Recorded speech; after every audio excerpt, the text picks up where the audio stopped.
नमस्कार आप सभी देखने वालों को स्वागत है एक बार फिर से कोविड ओपीडी लाइव। जी हाँ, ये है हिलमेल और ओहो रेडियो की खास पेशकश। इस कोविड सीजन के दौरान लगातार आप लोगों से जुड़ने की कोशिश होती है। हर बुधवार और शनिवार को रात को 7 से 8 के बीच में तकरीबन 45 मिनट टू 1 आवर हम आपके साथ में रहते हैं और कोशिश होती है कि कुछ बेहतरीन लोगों से आपकी मुलाकात करवाई जाए ताकि आप घर बैठे घर पे सुरक्षित रहते हुए अपने परिवार के साथ में जो भी तकलीफ या आपके जो क्वेश्चंस हैं जिनको आप पूछना चाहते हैं उनको आप घर बैठे पूछ सकें और उसकी सटीक जानकारी आप तक पहुंच पाए। तो सबसे पहले आज के हमारे दोनों डॉक्टर जो हमारे साथ में विशेषज्ञ होने वाले हैं, डॉक्टर रवि सहोता जो कि बाल रोग विशेषज्ञ हैं, सहोता सुपर स्पेशलिटी जो हॉस्पिटल है वहां से ये हैं, तो काशीपुर से। स्वागत आपका सर।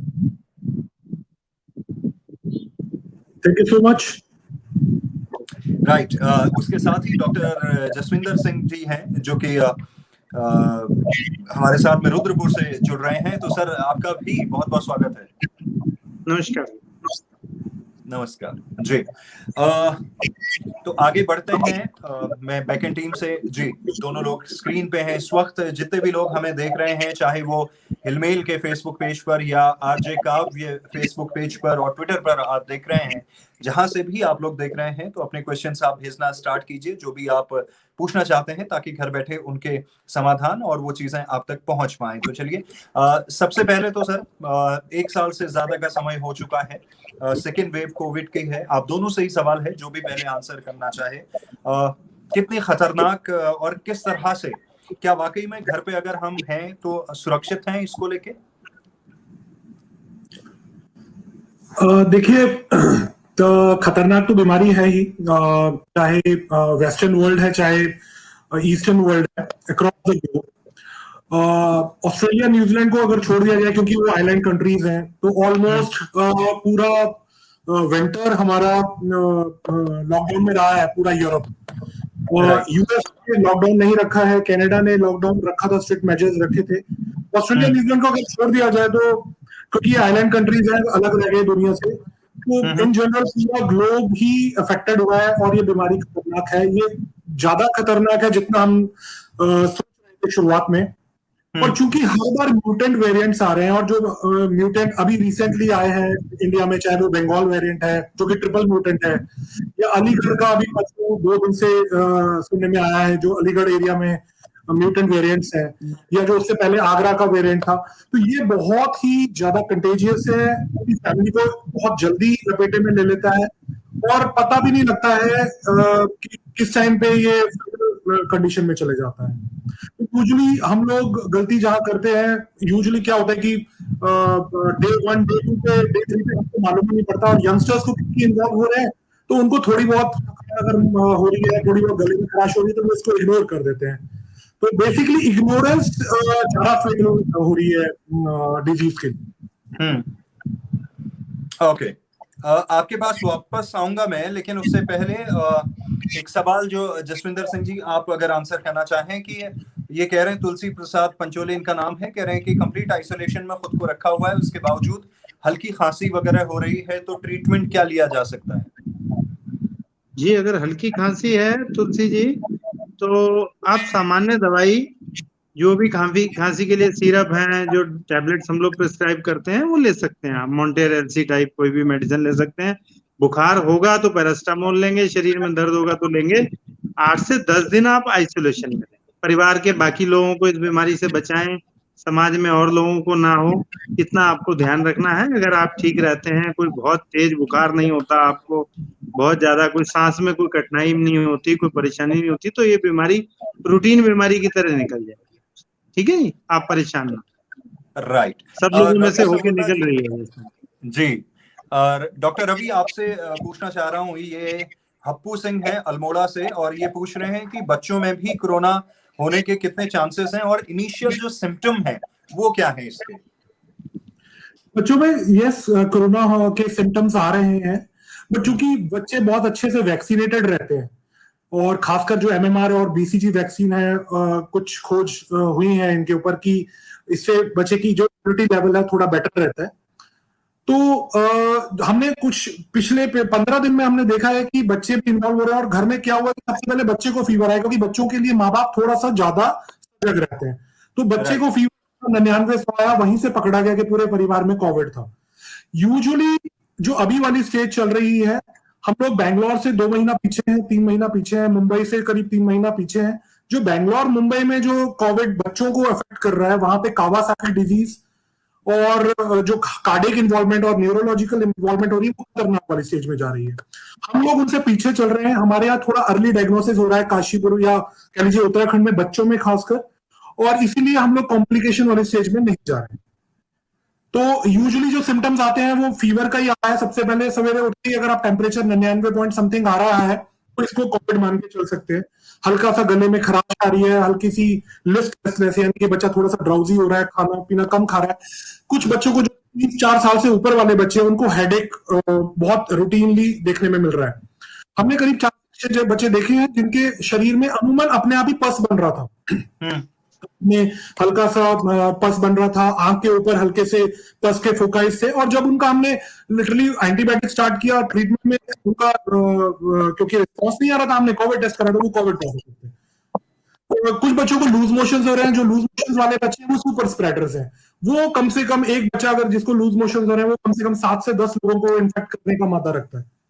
तो सुपर स्प्रेडर्स जो है वो लूज मोशंस वाले बच्चे। और गलती हो रही है कि बच्चों को हम लोग जिस दिन फीवर आता है सबसे पहले क्या करते हैं, माँ बाप बच्चों को दादा दादी के साथ में या नाना नानी के साथ में छोड़ देते हैं। वो हजार्डस हो जाता है, क्योंकि वहां पे ग्रैंड पेरेंट्स का इन्वॉल्वमेंट बहुत पॉसिबल हो जाता है, और ग्रैंड पेरेंट्स के लिए ये फिर बीमारी नुकसानदायक है बहुत ज्यादा। राइट। और ये क्वेश्चन आया है, प्रकाश सिंह कोरंगा इनका नाम है। ये पूछना चाह रहे हैं कि I want to ask doctor से कि ये वैक्सीन जो है, is it a medicine or something else? Please describe the definition of vaccine. I think doctor Ravi Sauta better बताएंगे, वैक्सीन का फील्ड इनका पीडियाट्रिशियन। यस सर, वैक्सीन क्या होती है? वैक्सीन एक 2-3 तरीके की वैक्सीन होती है, live, killed, attenuated. So basic vaccine हम लोग कीटाणु है, किसी चीज का भी कीटाणु है, चाहे वो मीजल्स है, मम्स है, रुबेला है, कोविड है, निमोकोकल है, टाइफॉइड है, टीबी है, कोई भी वैक्सीन है, हम उसके कीटाणुओं को उठाते हैं। उसको 2 तरीके से यूज किया जा सकता है। या तो उसको मार के शरीर में डाला जाता है और फिर उसकी असेसमेंट की जाती है कि वो किस तरीके की सेल मीडिएटेड इम्यूनिटी देगा, या फिर उसको इस तरीके की हालत में शरीर में छोड़ा जाता है जिसको लाइव एटेन्यूएशन बोलता है, कि ऑलमोस्ट मरे हुए हालत में, जिससे कि जब वो एक फॉरेन एंटीजन हमारे शरीर में जाता है तो बॉडी का नेचुरल डिफेंस जो कि एंटीबॉडीज बनाता है, एक एंटीजन आया तो उसके अगेंस्ट जो सेल मीडिएटेड इम्यूनिटी है, वेरियस सेल्स हैं, चाहे वो लिम्फोसाइट्स हैं, चाहे वो न्यूट्रोफिल्स हैं, चाहे वो मेमोरी सेल्स हैं, तो वो एक इम्यूनिटी बनाना स्टार्ट कर देते हैं बॉडी में और फिर उसके अगेंस्ट काम करते हैं। तो vaccine is a medicine for prevention, it is not for the treatment, it is for the prevention and prophylaxis of a certain disease. Right. So Mohan ji हैं, ये जानना चाह रहे हैं कि ब्लैक फंगस के बारे में इस बीच हम लोग सुन रहे हैं, उसके बारे में क्या जानकारी मिल सकती है और बचाव क्या हो सकता है? देखिए, ब्लैक फंगस बहुत कम मरीजों में हो रहा है, और वो भी उन मरीजों में हो रहा है जो आईसीयू में लंबे समय तक भर्ती रह रहे हैं, जो कोई ना कोई पहले से बीमारी से पीड़ित हैं, जैसे उनमें शुगर है, शरीर में कोई और बड़ी कमी है, और ऑक्सीजन का सपोर्ट उनको लंबे समय तक चल रहा है, तो ऑक्सीजन की जो सपोर्ट वाली पाइप्स हैं, पानी है, वो इन्फेक्ट हो रहा है, समझे ना, उसकी वजह से वो हो रहे हैं। ऐसा नहीं है कि हर मरीज में मैं घर बैठा हूँ, मुझे कोविड हुआ, रूटीन कोविड हुआ और मुझे जो है फंगल इन्फेक्शन हो जाएगा, ऐसा नहीं होगा। ठीक है, तो फंगल इन्फेक्शन से डरने की रूटीन लोगों को जरूरत नहीं है। ओके, ये अगर होता भी है तो उसका भी ट्रीटमेंट है जी। अगर होता भी है किसी में, आईसीयू में सीरियस पेशेंट होते हैं, उन्हीं में होता है, अगर उनमें होता भी है तो उसका भी ट्रीटमेंट है, उसके भी डॉक्टर पार। उससे आम आदमी को भयभीत होने की आवश्यकता बिल्कुल नहीं है। आम आदमी को तो सिर्फ इतना बचाना है कि मैं और मेरा परिवार कैसे बचे। अगर मुझे हो गया, पहले बात तो मुझे ना हो, अगर मुझे ये बीमारी ने पकड़ लिया है तो मैं अपने नियर एंड डियर और परिवार और समाज को कैसे इससे बचाऊं, मेरा पहला प्रयास, पहला दायित्व ये होना चाहिए। मैं स्प्रेडर, जो अभी डॉक्टर सोता ने कहा कि सुपर स्प्रेडर ना बने हम, स्प्रेडर ना बने हम, उसको बचाएं। और वो 8 से 10 दिन हमें आइसोलेट रहना है और थोड़ा जागरूक रहना है। जरूरत पड़ेगी तो अपने डॉक्टर से, समाज से, फोन से कनेक्टेड है, आजकल हर आदमी फोन से कनेक्टेड होता है, उनसे चर्चा करनी है। राइट। सो ये सतीश प्रकाश जी का एक बड़ा ही मासूम सा सवाल है। ये पूछ रहे हैं कि एक बात पूछिए डॉक्टर से कि 90% लोग अगर ठीक हो रहे हैं तो फिर इतना पैनिक क्यों है, और अगर डेंजर नहीं है तो फिर, अगर डेंजर है तो फिर 90% लोग ठीक कैसे हो रहे हैं? ये वायरस है, एक सिंपल सा वायरस है जो किसी किसी में ये सीरियस हो बस, और वो किसी किसी जो सीरियस हो रहे हैं उनको, उनके उन्हीं में हमारा हेल्थ केयर जो सिस्टम है वो थोड़ा सा परेशानी में आ रहा है, क्योंकि बहुत तेजी से ये बीमारी कंटेजियस है और बहुत तेजी से स्प्रेड होती है एक से दूसरे में। तो वो जो सीरियस हो रहे हैं उनको संभालने में, उनकी जिंदगी बचाने में, उसी में हमारा हेल्थ केयर और सारा सिस्टम, समाज उसी में लगा हुआ है।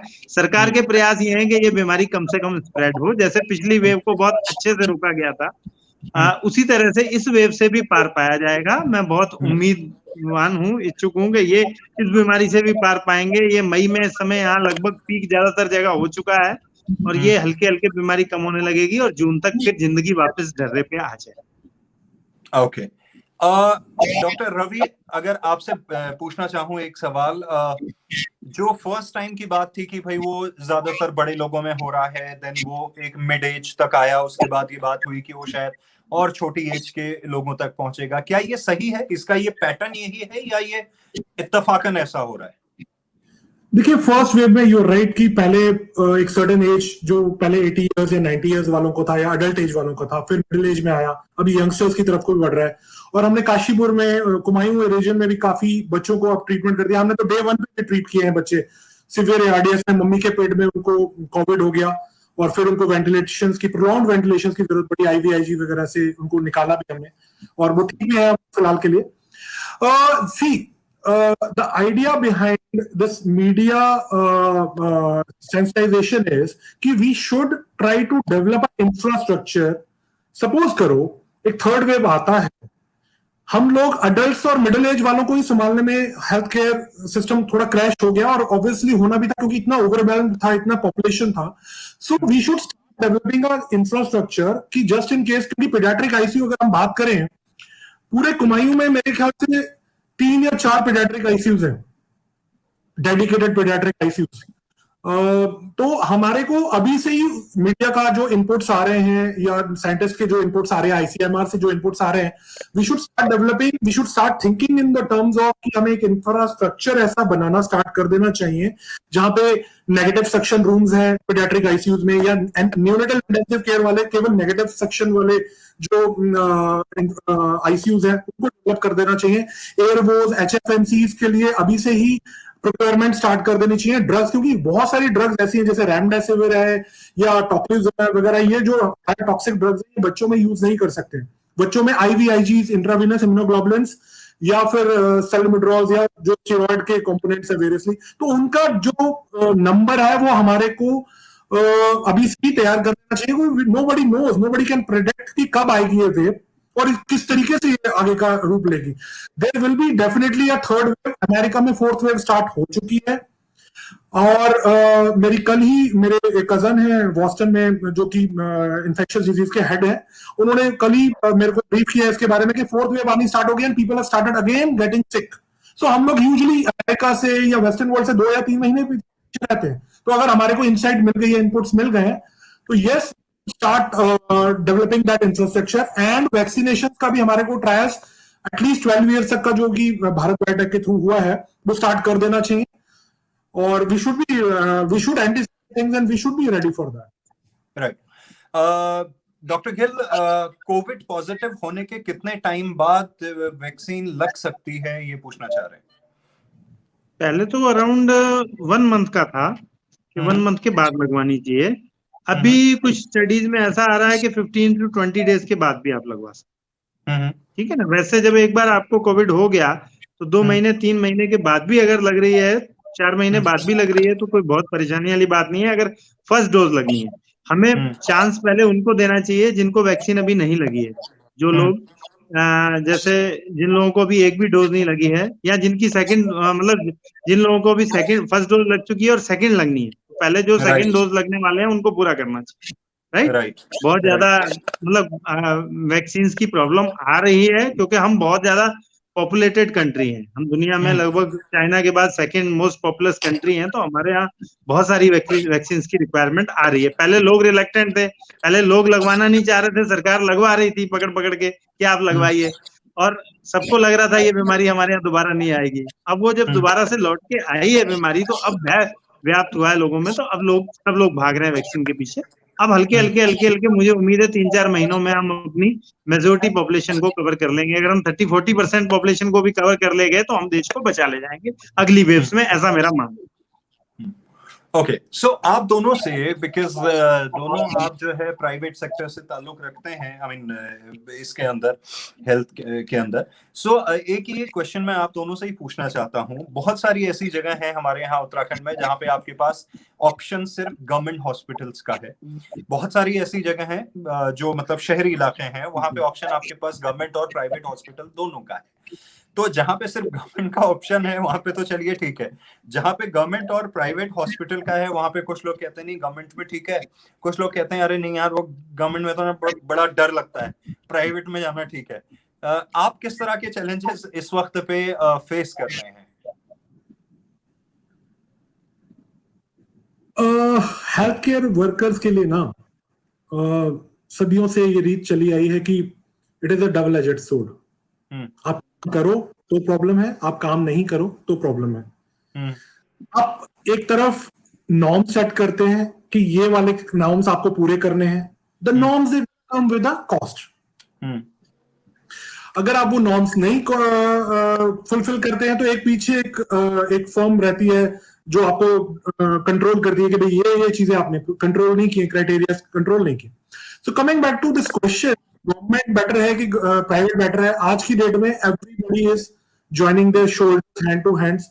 गवर्नमेंट अगर नहीं होती, गवर्नमेंट हॉस्पिटल्स नहीं होते तो अफोर्डेबल जो ट्रीटमेंट है तो कॉमन मैन के पास पहुंच ही नहीं पाता।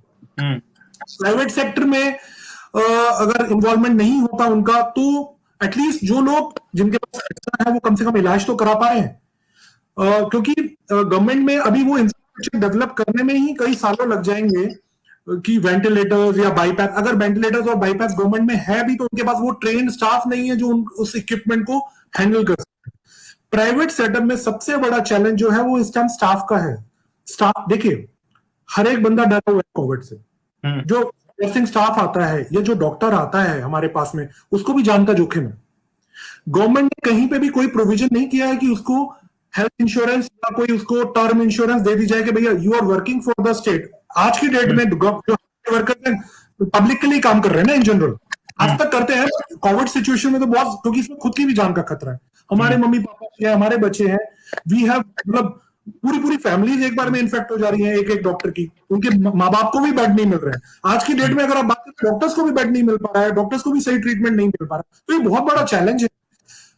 We are a part of the society, so people have to understand कि जो प्रॉब्लम्स नॉर्मल बंदे को फेस हो रही है वो डॉक्टर्स को भी फेस हो रही है। I tell you this thing, Gangaram जैसा बड़ा इंस्टीट्यूट, हम तो वहां काम करके आए हुए हैं, गंगाराम जैसे बड़े इंस्टीट्यूट में उनके डॉक्टर्स के पास में बेड नहीं है आज के डेट में, जो सीनियर मोस्ट डॉक्टर्स हैं। तो इसमें सभी लोग उसी लेवल पे हैं। Everybody is important, a government institute is important as well as a private institute is important, और लोगों को ये पेशेंस दिखाना होगा, ट्रस्ट दिखाना होगा कि जो लोग घर से निकलकर हॉस्पिटल में काम कर रहे हैं वो अपनी जान को जोखिम में डालकर काम कर रहे हैं। Everything comes with a cost. तो ये थोड़ा सा एक मतलब एक जो सिनेरियो है, एक जो एक साइकी बनी हुई है, इसको हमारे को समझना होगा। मैं थोड़ा सा डिफरेंट थोड़ा सा इस मैटर पे डिफरेंट अप्रोच रखता हूँ, क्योंकि हम 140-150 करोड़ के अराउंड पॉपुलेशन लेके जा रहे हैं अपने कंट्री की, तो हमें हमारे चैलेंजेस वेस्टर्न वर्ल्ड से डिफरेंट है। एक तो हम डेवलपिंग कंट्री हैं और दूसरा हमारी पॉपुलेशन काफी है, तो हमारे लिए ये बीमारी भी नई थी, इनफैक्ट नई बीमारी है, उसके नए ट्रीटमेंट, नई चैलेंजेस, सब चीजें फेस कर रहा है सारा देश, सारा वर्ल्ड। तो हम कैसे इससे पार पा पाएंगे, उस बात पे आप देखें। ये उत्तराखंड के भी कॉन्टेक्स्ट में है और ये सारे भारत के भी कॉन्टेक्स्ट। हमें हल्के हल्के अपनी सरकारी सुविधाएं और बढ़ानी होंगी।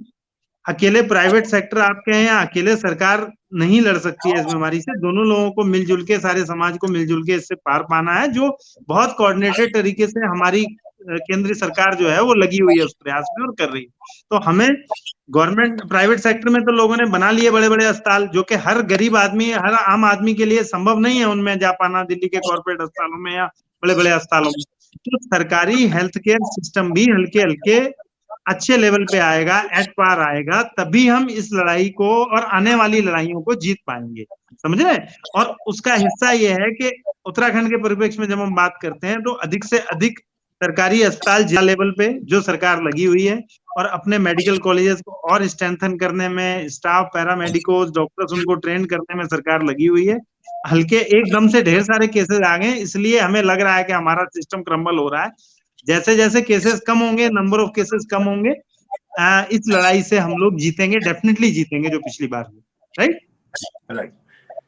सो और बीमारी भी हल्के हल्के स्लो हो जाएगी, बीमारी भी हल्के हल्के ये स्लो हो जाएगी, आम कॉमन कोल्ड की तरह हो जाएगी। मैं मान रहा हूँ अगले साल 6 महीने के अंदर ये बीमारी ठंडी पड़ने वाली है। वैक्सीनेशन ड्राइव बढ़ जाएगी, सरकार लगी है उसके पीछे। सबसे सस्ता उपाय वैक्सीनेशन है और लोगों का होम आइसोलेशन है। मगर अब हम हमेशा कंट्री को लॉकडाउन में नहीं डाल के रख सकते, जिंदगी भी चलनी है और बीमारी भी चलनी है साथ साथ। Right right. सो अगर आप दोनों से एक जनरल क्वेश्चन, तब तक तमाम सारे लोग जो भी इस वक्त देख रहे हैं हिलमेल के फेसबुक पे, आरजे काव्य फेसबुक पे, ओहो रेडियो पे और ट्विटर पे, आप लोग अपने आगे के क्वेश्चन भी भेज सकते हैं। उससे पहले मैं आप लोगों को अगर एक जनरल सवाल आप दोनों से उत्तराखंड के केस में स्पेसिफिक होके अगर बात करूं, हमारे प्रदेश के लिए आप क्या मानते हैं हेल्थ केयर जो सेक्टर है कितना इम्पोर्टेंट है? क्या ये एक तो होता है कि कितना इम्पोर्टेंट है, सेकंड हमने इसको कितना इम्पोर्टेंट समझा हुआ है गवर्नमेंट के लेवल पे भी और लोगों के लेवल पे भी, चाहे वो हेल्थ इंश्योरेंस को लेके हो, चाहे खुद का इलाज करने को लेके हो, या चाहे जो लोग इस फील्ड में आ रहे हैं, चाहे हमारा हॉस्पिटल कितने हैं, प्राइवेट हॉस्पिटल या गवर्नमेंट हॉस्पिटल, चाहे वो छोटे जिले हो चाहे बड़े, कितना हमने इसको मतलब इसको लेके हम सीरियस हैं? आपको क्या लगता है? हम उत्तराखंड में अधिक से अधिक लोगों का हेल्थ इंश्योरेंस हो, इसके लिए सरकार भी लगी पड़ी है। उसने आयुष्मान भारत में कवर किया है अधिक से अधिक लोगों को। हालांकि उसमें थोड़ी सी फैलेसीज हैं, उसकी कमियां हैं। कारण ये है कि जब हम प्राइवेट हेल्थ इंश्योरेंस से इसको कंपेयर करते हैं तो इसमें लगभग तीसरा हिस्सा, चौथा हिस्सा पैसा रह जाता है एक बीमारी के लिए, राइट? किसी भी एक बीमारी को आप गिनिए। इसीलिए ज्यादा से ज्यादा प्राइवेट हॉस्पिटल आयुष्मान भारत को मन से नहीं कर रहे हैं, ठीक है ना? इसको सरकार को ये समझना पड़ेगा, इसमें अधिक से अधिक डॉक्टर्स को, जो मरीज का ट्रीटमेंट करने वाले डॉक्टर्स हैं, उनको इन्वॉल्व करना पड़ेगा इन पैकेजेस में, कि अस्पताल का खर्चा भी उसमें निभ जाए अच्छे से और मरीज का काम भी हो सके, ठीक है? अब तो हमने अपने सारे प्रदेश के कर्मचारियों को भी इस योजना से जोड़ दिया है, आयुष्मान भारत योजना से। तो हमारी दायित्व और बढ़ जाता है कि हम अधिक से अधिक इसमें ट्रीटमेंट लोगों को दिला सकें। और जो लोग प्राइवेट हेल्थ इंश्योरेंस लेना चाहते हैं वो डेफिनेटली ऑल ओवर इंडिया चलती है, अच्छी योजना है, वो भी लेनी चाहिए। और रही बात सरकारी व्यवस्था की, तो सरकार ऑलरेडी प्रयासरत है। हम छोटा स्टेट है, हम अपने मेडिकल, गवर्नमेंट हमारी अपने मेडिकल कॉलेज को, आप देखिए हल्द्वानी में पहला मेडिकल कॉलेज शुरू हुआ था गवर्नमेंट का, सेकंड श्रीनगर में स्टार्ट हो गया, अभी तीसरा दून मेडिकल कॉलेज भी फंक्शनल हो रहा है, अच्छे से चल रहा है। इसके पीछे रुद्रपुर और अल्मोड़ा मेडिकल कॉलेजेस में लगी हुई है सरकार। पिथौरागढ़ तक में और हरिद्वार तक में गवर्नमेंट मेडिकल कॉलेज आ रहे हैं, ये हर जिले के लेवल पे आएंगे और हल्के हल्के ये टर्शरी केयर के सेंटर्स बनेंगे। जो सीरियस मरीज हैं वो इनमें जाएंगे आम आदमी, और उससे जो हमारे हेल्थ केयर की व्यवस्था है वो सुदृढ़ होगी। मैं आशावान हूँ भविष्य के लिए। और ये रही बात, हम सफर कर रहे हैं, हम नहीं, पूरी दुनिया सफर कर रही है। हर जगह वेंटिलेटर, कोई ऐसी चीज नहीं है कि हर आदमी अपने घर में वेंटिलेटर रख लेगा और वो हो जाएगा। और हम पॉजिटिव में बहुत सारे लोगों की जान बच रही है और बचा रहे हैं। सरकारी डॉक्टर्स भी प्रयासरत हैं, प्राइवेट डॉक्टर भी प्रयासरत हैं, सरकार के कर्मचारी, जर्नलिस्ट, समाज के जागरूक लोग, हर व्यक्ति इस मुहिम से जुड़ा हुआ है। मैं कहूँ घर वाले लोगों के घर वाले अपनी जान जोखिम में डाल डाल के मरीजों के साथ लगे हुए हैं, उनका कंधे से कंधा जोड़ के उनका ट्रीटमेंट करा रहे हैं, सारी मशीनरीज लगी हुई हैं और काफी हमारा बैटल हम लोग पार पा चुके हैं, ठीक है ना। राइट होता जी। देखिए मेरा पर्सपेक्टिव है कि किसी भी कंट्री को या किसी भी स्टेट को जब आप कंपेयर करते हैं दूसरे के मुकाबले, तो there something called as HDI, human developmental index. तो इंडिया अगर हम स्टैंड करता है HDI में, तो दैट इज अराउंड 0.6% पे हम लोग, और अमेरिका इज अराउंड 1, तो हम लोग उनसे 4% पीछे हैं। तो इसके 3 क्राइटेरिया होते हैं basically. Literacy rate, infant mortality rate, यानी कि एक साल पे अगर 1 लाख बच्चा पैदा हुआ है आपके देश में, तो उसके ऊपर कितनी मौतें हुई हैं। हम लोग करीब 34 पे है और अमेरिका करीब 4 पे है। उत्तराखंड करीब 36 से 38 के बीच में होगा करीब। सो अगर डेवलपमेंटल इंडेक्स आपको एक मेजर दे देता है, and third is GDP of course, तो एक आपको मेजर देता है आपकी गवर्नमेंट और आपके पॉलिसी मेकर्स कितना सीरियस है हेल्थ को लेकर। इसके ऊपर अब कमेंट करना अच्छा नहीं रहेगा इस पैंडेमिक के दौरान के गवर्नमेंट कितनी सजग थी, कौन सी गवर्नमेंट कितनी सजग थी। जो हमारे पास अब उसी को ही जफ्फी पानी है, उसी से ही काम चलाना है। सो इट इज मतलब ये नहीं होना चाहिए कि ब्लेम गेम के भाई फलानी सरकार ने ये किया और फलानी सरकार।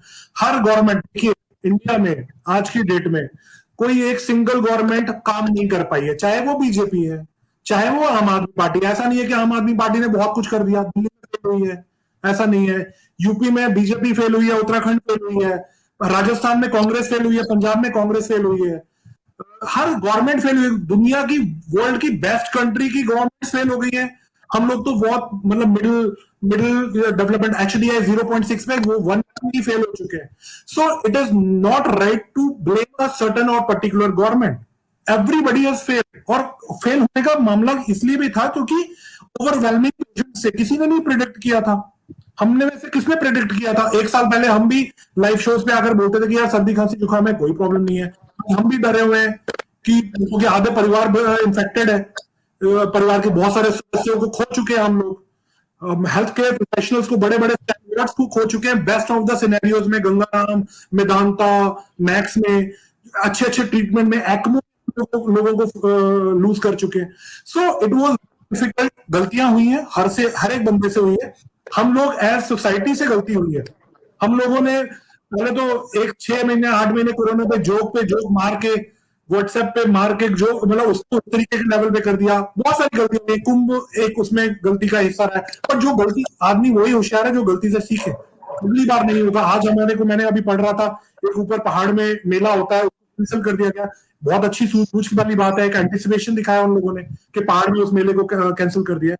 सो यस, जो गलती सीख जाए, गलती से सीख जाए, अपनी गलती से सीख जाए, वही होशियार है। गवर्नमेंट ने अपनी सीख ली है, और यकीन मानिए गवर्नमेंट का जो तंत्र है, जो एडमिनिस्ट्रेशन है, बहुत अच्छे से कोऑर्डिनेट कर रहा है प्राइवेट और गवर्नमेंट हॉस्पिटल से। एक टीम बैठी हुई है जो कि ऑक्सीजन की आपूर्ति करती है, एक टीम बैठी हुई है जो ड्रग्स की आपूर्ति करती है। डेली हमारे हॉस्पिटल ओनर्स को, प्राइवेट हॉस्पिटल ओनर्स को कॉल्स आते हैं कि आपको कोई परेशानी है तो हमें, नीचे से लेके ऊपर तक पुलिस तंत्र ने और एडमिनिस्ट्रेटर्स ने बहुत अच्छे से कोऑर्डिनेट किया पिछले 15-20 दिन में। तो एवरीबडी, अगर जो उत्तराखंड में आज कुछ कंट्रोल में आया है infection, everybody is a part of it. सब लोग उसके हिस्सेदार हैं, doctors, nursing staff, paramedics, government hospital के वर्कर्स, एडमिनिस्ट्रेटर्स, ब्यूरोक्रेट्स। अभी इस टाइम पे सभी लोग कंबाइंड तरीके से काम कर रहे हैं। बहुत अच्छा लग रहा है, इतना अच्छा कोऑर्डिनेशन जो हो रहा है। राइट। नर्सेस की बात कर रहे थे आप, आज I think international nurses day भी है। कितना महत्वपूर्ण रोल मानते हैं आप अपने जीवन में डॉक्टर्स के जीवन में नर्सेस का रोल? जी, कल था नर्सेस डे आई थिंक, और नहीं, अच्छा आज है जी। तो वो हेल्थ केयर का एक सबसे इम्पोर्टेंट कड़ी ही नर्स है। देखिए, डॉक्टर से भी ज्यादा पेशेंट से जो जुड़ के रहने वाला है, जो उसकी सेवा करने वाले हैं, उसके परिवार के मेंबर की तरह उसके साथ रहने वाले हैं, वो नर्सेज होते हैं। जो इस पैंडेमिक में इम्पोर्टेंस और बढ़ जाती है, उनके भी परिवार हैं, वो भी अपना जीवन को दांव पे लगा करके इस बैटल में उतरे हुए हैं। तो मेरी मैसेज है सारे उनसे, बहनों से, कि वो भी हिम्मत रखें, अपनी हिम्मत बढ़ा के रखें। इस बैटल को हम लोग जीतने वाले, डेफिनेटली जीतने वाले। Right. Nursing staff is the most important pillar of any health care system. और एक बहुत बड़ा जिगरा चाहिए, सच में बहुत बड़ा जिगरा चाहिए कोविड आईसीयूज में वेंटिलेटर वाले पेशेंट्स के पास में खड़े होकर उनको नर्सिंग केयर देना। तो हमारा नर्सिंग जो हिंदुस्तानी जो नर्सिंग कल्चर है, जो हिंदुस्तानी नर्सिंग जो स्टाफ है, उसको वर्ल्ड टॉप 10 में बताया जाता है, क्योंकि वो टेंडरनेस, जो वो प्यार से बात करना, वो हिम्मत देना, एक जो नर्स, एक ट्रेन नर्स के हाथ में होता है।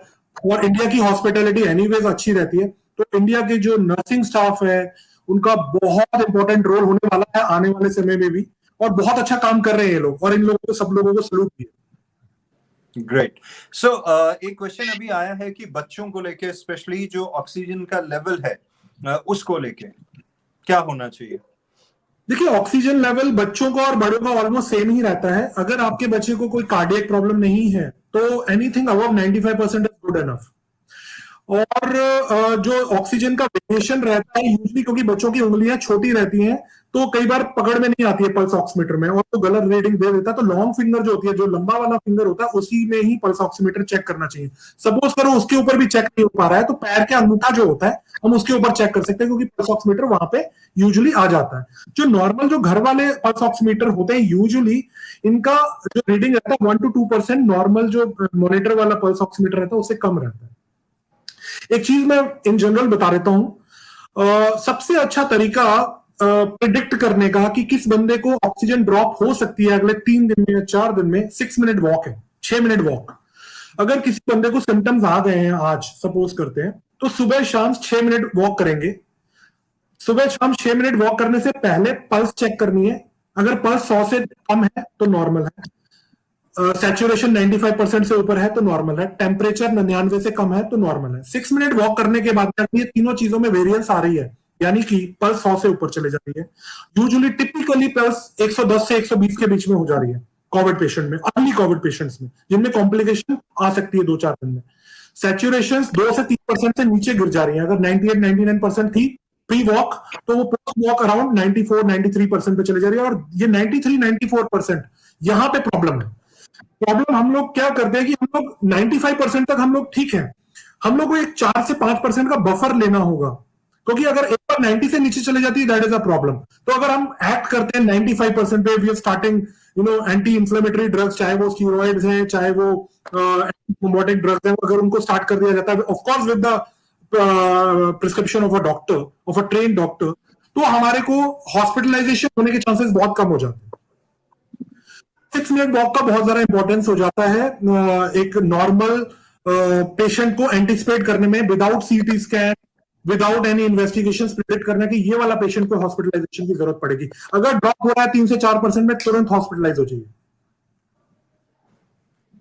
Right, perfect. सो लास्ट कुछ क्वेश्चन आप दोनों से पूछना चाह रहा हूं। एक तो डॉक्टर गिल, अगर आपसे बात करूं, क्या उम्मीद कर रहे हैं ये जो बीच का पीरियड है, जहां हम आई थिंक 15 तारीख के आसपास का ये ऐसा सुनने में आया था कि अपने पीक पे रह सकता है और उसके बाद धीरे धीरे डाउन होगा, ऐसा सुना था कुछ दिन पहले। ये कितना सत्य है? और आपके हिसाब से जो आपकी एक कहते हैं गणित वो कहती है, क्या लगता है कितना समय और नॉर्मल उस पे आने में? देखिए, जो पीक अलग अलग जगहों पे अलग अलग है। हम महाराष्ट्र की बात कर रहे हैं, वहां पीक हो चुका, बॉम्बे में हो चुका, बड़े दिल्ली में हो चुका। हमारे यहाँ भी हम जब उत्तराखंड की बात करते हैं तो मेरे हिसाब से रुद्रपुर में हो चुका है। अब शहरों में केसेस पहले से लगभग 30% कम आने शुरू हो गए हैं। जो हमने कल और परसों का पैटर्न देखा है, परसों से कल, कल से आज, तो केसेस हमारे कम होने लगे हैं। अब केसेस रूरल से आने लगे हैं, गांव देहात में बढ़ने लगा है, ठीक है, या पहाड़ में ऊपर जाने लगा है, ऊपर से केसेस जो है बढ़ने लगे। बट अल्टीमेटली ये पीक नीचे आएगा और बीच में फिर ये जून, मतलब मई में एंड तक ये केसेस काफी कम हो जाने चाहिए, और जून में ये जैसे पिछले साल की स्थिति आ गई थी, जून तक नॉर्मल सा आएगा। आगे क्या है, आगे फिर वैक्सीनेशन ड्राइव पे डिपेंड है, राइट।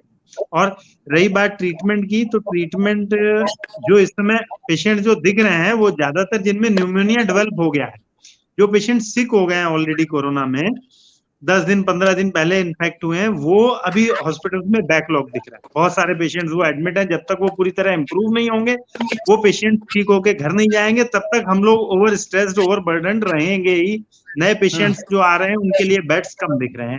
और हम एक बात जो हमें ध्यान देने वाली है कि जो हमारी एल्डरली पॉपुलेशन है, जो मतलब सीनियर सिटीजन्स हैं, हमारे वरिष्ठ नागरिक, उनको ध्यान रखना है बहुत ज्यादा। जो पहले से बीमारियों से ग्रसित लोग हैं, जिनमें शुगर है, बीपी है, कोई कैंसर का मरीज है, जिसको पहले टीबी या छाती की बीमारियां पहले से रही हैं, हार्ट की बीमारियां हैं, उन लोगों को अपना ध्यान रखना है। उनको जरा से भी सिम्टम आते हैं, वो अपने डॉक्टर से संपर्क करें। डॉक्टर उनका ट्रीटमेंट शुरू करेंगे। अभी जो डॉक्टर सहोता ने बात कही है, ट्रीटमेंट की लाइन वही है। एक्यूट फेज में पहले 4-5 दिन हम फेविफ्लू का बहुत अच्छा रोल हमने इस साल देखा है। पेशेंट्स को हमने फेविपिरावीर जो है शुरू की है। सामान्य कॉमन कोल्ड और जिनमें फीवर आया उनमें अच्छा रिस्पॉन्स आया। जिसमें भी निमोनिया डेवलप हो रहा है उसमें हमने स्टीरॉयड दिया है। जिसका ऑक्सीजन लेवल 94-95 से नीचे आ रहा है उसमें ऑक्सीजन भी साथ में सप्लीमेंट करनी पड़ रही है, और पेशेंट अच्छा रिस्पॉन्ड हो रहे हैं। हमें बहुत ज्यादा इन विदेशी दवाओं के पीछे रेमडेसिविर है, टोक्लोजुमेब है, एक विकासशील देश है, बहुत बड़ी आबादी वाले देश है। मैं कहूँ हर मरीज को रेमडेसिविर होगा नहीं होगा। हमने भी सैकड़ों मरीज ठीक करके अपने पैरों पे घर भेजे हैं। हमने तो रेमडेसिविर बहुत ज्यादा कहीं यूज नहीं किया, इक्का दुक्का पेशेंट में यूज हुआ है, बाकी पेशेंट ठीक हो रहे हैं। और ऐसे नहीं उनमें 70-70, 80-80% ऑक्सीजन पे ड्रॉप था, उन 70-80% पे गया उनका ऑक्सीजन, वो भी पेशेंट निकल रहे हैं। मरीज की अपनी विल पावर, उसकी जीने की इच्छा, ये बहुत मोटिवेट करती है। उसको निगेटिव न्यूज ना दें, उसको ये ना कहें आज वहां सुबह से ही हम शुरू हो जाते हैं, इसकी मौत हो गई उसकी। अरे भाई, पहले जब हम हमारे देश में वैसे नहीं मौतें होती इतनी आबादी में, वैसे नहीं लोग जा रहे हैं अपना जीवन भोग के। तो हमें पॉजिटिव रहना है, हमें जीवन बचाने का प्रयास करना है, हमें जीवन का नुकसान नहीं करना है, हमें जीवन बचाना है। फिर भी कुछ होता है तो परमात्मा को जो मंजूर है वो सबके साथ हो सकता है, किसी के साथ भी हो सकता है। बी पॉजिटिव, अपने देश को बचाना है, अपनी जनता को बचाना है। और बी पॉजिटिव, हम तो उत्तराखंड के छोटे से स्टेट में है, पड़ोस में हमारे यूपी है, इतना बड़ा 25 लाख करोड़ के आसपास की आबादी का प्रदेश है। बहुत सारे पेशेंट्स वहां से भी आ रहे हैं। हमने तो कभी मना नहीं किया, छोटा स्टेट होने के बावजूद भी उत्तराखंड में हम उन मरीजों की भी सेवा करें। धन्यवाद। राइट, बहुत अच्छी बात आपने बोली, और एक प्रैक्टिकल अप्रोच और पॉजिटिव अप्रोच की जरूरत है।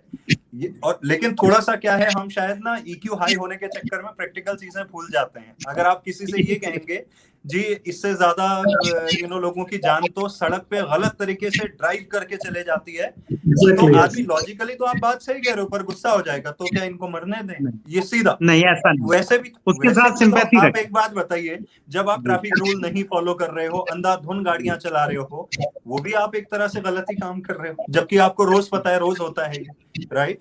तो आंकड़े यहाँ आज तो मजबूरी में या किसी वजह से वो हो रहे हैं। वहां तो आपके हाथ में चॉइस होती है कि गाड़ी सही चलाना, नहीं चलाना, ट्रैफिक रूल फॉलो करना, रेड लाइट देखना, वहां तो चॉइस है। तो चॉइस होने के बावजूद हम गलतियां करते हैं। खैर, डॉक्टर रवि आपके पास आ रहा हूँ। कुछ स्टेट में बात ये हो रही थी, आई थिंक दिल्ली का लास्ट वीक का कुछ कोई उदाहरण दे रहा था कि पहले वहां पे 1 लाख टेस्ट हो रहे थे, उसके बाद 60,000 के आसपास हुए, तो ऑटोमेटिकली जो है जो पॉजिटिव थे उनके नंबर कम आ गए। उत्तराखंड को लेके भी आई थिंक वीकेंड पे कोई कह रहा था सैटरडे संडे को शायद टेस्ट कम होते हैं, तो उसका रिजल्ट 1-2 दिन बाद एक्चुअल आता है। ऐसा कुछ है क्या? टेस्ट से इसका लेना देना है? देखिए, सही बात है, पर आप एक बात समझिए ना, किसी भी स्टेट, चाहे वो दिल्ली है, चाहे वो यूपी है, चाहे उत्तराखंड है, नंबर ऑफ टेस्टिंग से तो ऑब्वियसली नंबर ऑफ केसेस बढ़ेंगे ही, बट आपके पास लिमिटेड किट्स है। जब आप बहुत सारे टेस्ट कर देते हैं, वो किट्स एक लैब में जाती है, एक पर्टिकुलर लैब में जाती है, फिर वहां पे बहुत सारे ओवरवेलमिंग जब वहां पे टेस्ट आ जाते हैं, तो फिर डिले ऑफ द रिजल्ट, क्योंकि आखिर में टाइपिंग तो करनी है ना किसी ना किसी पे, आपके पास में एक लिमिटेड मैन पावर है, तो उसमें टाइम लग जाता है। जब बहुत सारे टेस्ट आ गए हमारे पास, तो उसमें फिर रिपोर्टिंग में भी टाइम लग जाता है। मेरे हिसाब से टेस्टिंग हो रही है, ठीक है, बट अगर अब हमारे को टेस्टिंग तो बहुत सारा, अगर क्योंकि आरटीपीसीआर नेगेटिव भी है या रैपिड एंटीजन नेगेटिव भी है और सिम्टम्स आ रहे हैं, तो आईसीएमआर का गाइडलाइन भी आ गया और government of India ministry of health का भी गाइडलाइन आ गया है कि do not consider this as a non covid patient. अगर आपके सिम्टम्स आ रहे हैं ILI के, यानी कि फीवर, कफ, कोल्ड, सोर थ्रोट, या फिर एक ही परिवार में अलग अलग किस्म के सिम्टम्स आ रहे हैं एक ही टाइम पर, या फिर एक ही तरीके के सिम्टम्स आ रहे हैं 2-3 परिवारों के आसपास में, consider it as covid, start empirical treatment, start social distancing, start isolation, pick on the patients की जो कॉम्प्लिकेट कर सकते हैं कल को, जिनको हॉस्पिटलाइजेशन की जरूरत है। परिवार में अगर 10 लोगों का परिवार है तो 2 लोगों को ही या 1 लोग को ही जरूरत पड़ रही है हॉस्पिटलाइजेशन की, तो उसको हमने करना है कॉम्प्लिकेशंस को उठाने के लिए। मेरे ख्याल से आज की डेट में अगर नंबर ऑफ टेस्ट 1 लाख हो रहे हैं, 10 लाख हो रहे हैं, कोई मायना नहीं रखता, क्योंकि मेरे हिसाब से जो पॉजिटिव है वो पॉजिटिव है, जो नेगेटिव है वो भी पॉजिटिव है। तो इट इज ऑल सिम्टोमेटिक है तो एम्पेरिकल ट्रीटमेंट स्टार्ट कीजिए उससे हम, क्योंकि रूरल एरिया अभी आप इस चीज का अंदाजा नहीं लगा पा रहे हैं कि अगर देहाती एरिया एक बार इन्फेक्ट होगा, और देहात में हिंदुस्तान की 40% 50% पॉपुलेशन ज्यादा है मुकाबले में बड़े शहरों के, तो वहां पे अगर आप एक जैसा ट्रीटमेंट नहीं स्टार्ट कर पाएंगे, एम्पेरिकल ट्रीटमेंट नहीं स्टार्ट कर पाएंगे, तो मुश्किल हो जाएगी, मुश्किलातें आ जाएंगी। चाहे वो हमारा ऊपर का पहाड़ का है, चाहे वो हमारा तराई का देहाती एरिया है। सो वहां पे नोडल ऑफिसर, चाहे वो आशा वर्कर्स के रूप में है, चाहे वो पेरिफेरल हेल्थ सेंटर वर्कर्स के रूप में है, उनको हमारे को एम्पेरिकल ट्रीटमेंट इमीडिएटली स्टार्ट करना होगा। टेस्टिंग आई डोंट थिंक कि is gonna make much of a difference in that course of the disease. Test negative doesn't matter. Actually में क्या होता है कि टेस्ट नेगेटिव हो गया तो रॉन्ग सेंस ऑफ फीलिंग हो गया कि यार मेरा टेस्ट कोविड नेगेटिव था, मेरे को कोविड नहीं है। दूसरा चीज ना, टाइफॉइड के साथ में क्रॉस रिएक्शंस हो रहे हैं, तो बहुत सारे लोगों को आईजीएम पॉजिटिव, टाइफॉइड पॉजिटिव आ रहा है, तो काफी क्लिनिशियंस और काफी पेशेंट्स भी अपने आप एक रॉन्ग सेंस ऑफ क्योंकि जो मेडिकल स्टोर से दवाई लेकर खरीद लेते हैं, तो वो केवल टाइफॉइड का ट्रीटमेंट करते रहे, वो लोग फिर बाद में कॉम्प्लिकेशन में और एआरडीएस में चले गए, तो वो भी नहीं करना है। टाइफॉइड क्रॉस रिएक्ट कर रहा है एंटीबॉडीज के साथ में, तो आज की डेट में अगर टाइफॉइड पॉजिटिव आ रहा है, इट इज कोविड। टाइफाइड ही नहीं, पेट दर्द के साथ आ रहे हैं, डायरिया हो रहा है, लूज मोशन हो रहे हैं, ये भी सिम्टम इसी में आ रहे हैं कोविड के साथ। भूख नहीं लग रही। मगर एक रिक्वेस्ट मेरी ये है कि लोग हाँ इस बात को समझें और अपना कोविड मान के चलें सीरियसली और उसको ट्रीट कराएं। मगर कोविड के मरीज अछूत नहीं है। 10 दिन 15 दिन के बाद, 10 दिन बाद इन्फेक्टिविटी खत्म हो गई, वो भी आम लोगों की तरह ही है, और वो बाद में फिर घूम रहे हैं, आ रहे हैं, उनको लोग ट्रीट नहीं करना चाह रहे हैं, उनसे बच रहे हैं, ऐसा नहीं। उनको भी हमने अपना समझ के उनको भी ट्रीट करना है। असल बैटल तो कोविड की बीमारी जब इन्फेक्शन खत्म हो गया उसके बाद शरीर में दर्द आ रहा है। अभी जो मरीज दिख रहे हैं, पिछले साल इतने नहीं दिख रहे थे, उनके शरीर में दर्द बहुत बढ़ रहा है, भूख खत्म हो जा रही है, कमजोरी बहुत महसूस हो रही है। ये बैटल बहुत लंबा है। राइट, बिल्कुल आपने सही बात बोली। कई बार वो सोशल मीडिया पे आते हैं ना वीडियोस, वो वाइपर में करछी लगा के खाना दे, मैंने कहा इतना भी मत करो यार, बिल्कुल ही मतलब वो अलग लेवल का एक और चल रहा है उनका।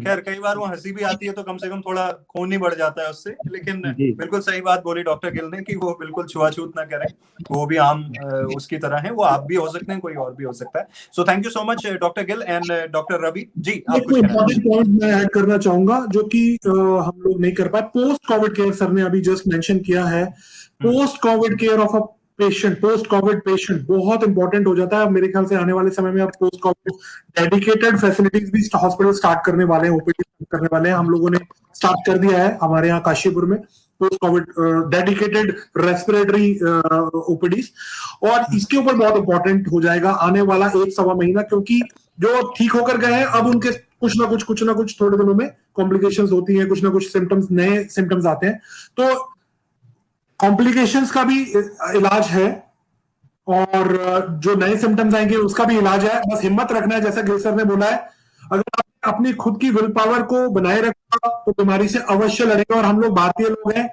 5000 साल पुरानी हमारी संस्कृति है, हम लोग इतनी जल्दी से दुनिया से जाने वाले नहीं हैं।